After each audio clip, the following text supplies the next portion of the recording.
Halo, nama saya Justin. Saya dari kelas 11 TSM 2. Ini adalah tugas resensi Bendo. Tugas untuk meresensi novel.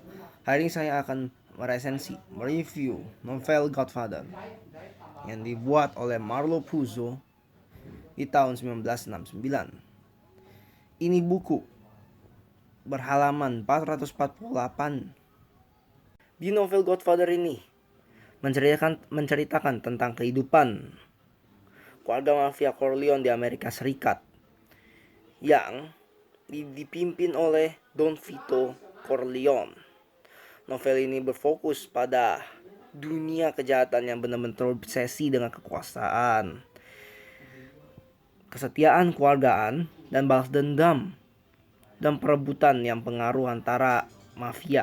Di novel ini ada berbagai karakter-karakter di novel ini. Yang tokoh utama di dalam novel ini adalah Michael Corleone, anak bungsu dari Don Vito Corleone.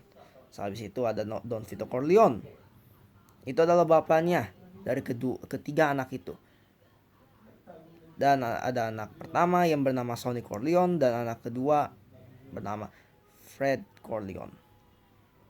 Tokoh utama di novel ini adalah Michael Corleone, anaknya Don Vito Corleone, yang awalnya tidak ingin terlibat dalam bisnis keluarga. Namun karena berbagai konflik dan serangan terhadap keluarganya itu, Michael Corleone terpaksa berubah dan menjadi pemimpin mafia yang sangatlah kejam dan tidak kenal ampun.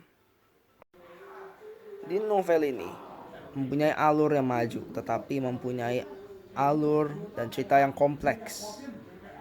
Karena ini berajuk kepada politik-politik yang dikerjakan oleh mafia-mafia kepada polisi-polisi bayaran dan pemerintah-pemerintah yang dibayar pula juga dengan mafia untuk menutupi mulutnya. Ini sangatlah kontroversial untuk cerita pada novel zaman dulu, karena ini cerita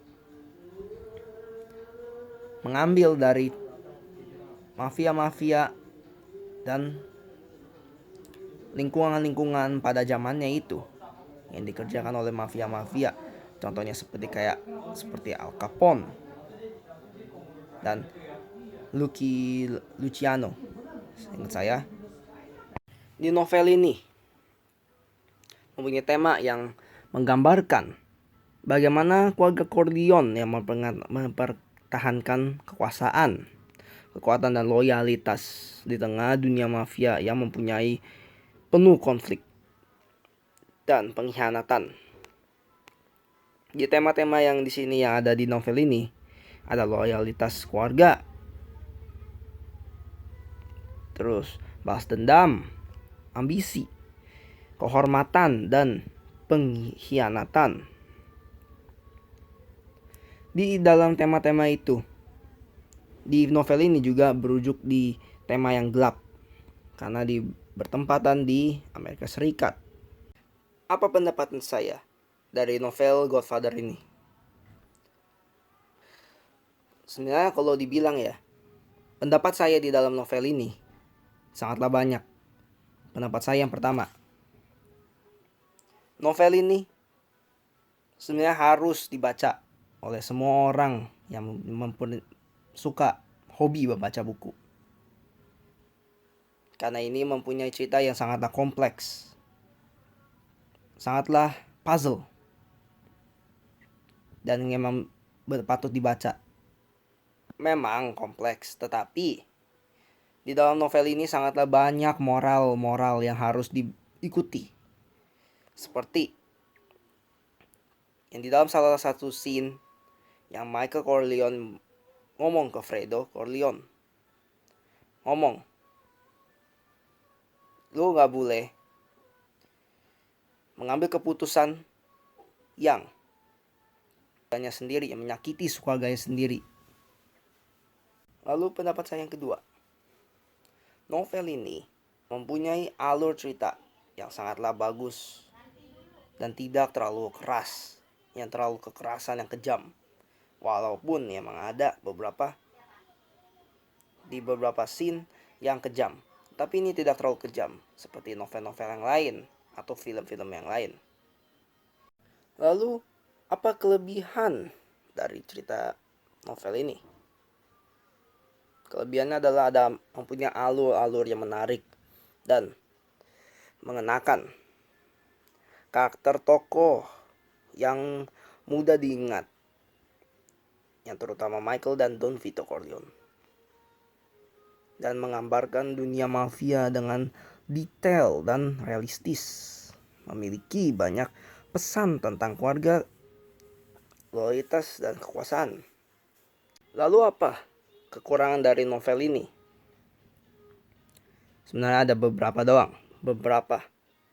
Seperti pertama, beberapa bagian cerita yang cukup panjang dan lambat.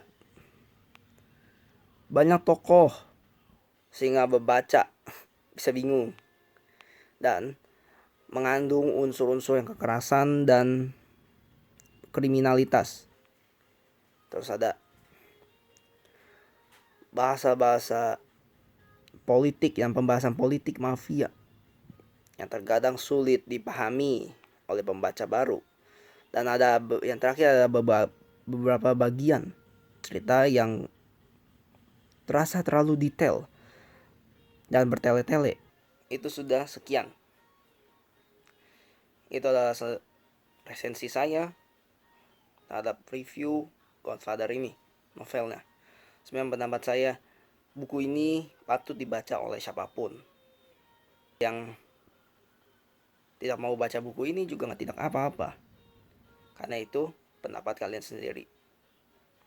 Sebenarnya pendapat saya, buku ini mempunyai banyak moral yang patut dibaca.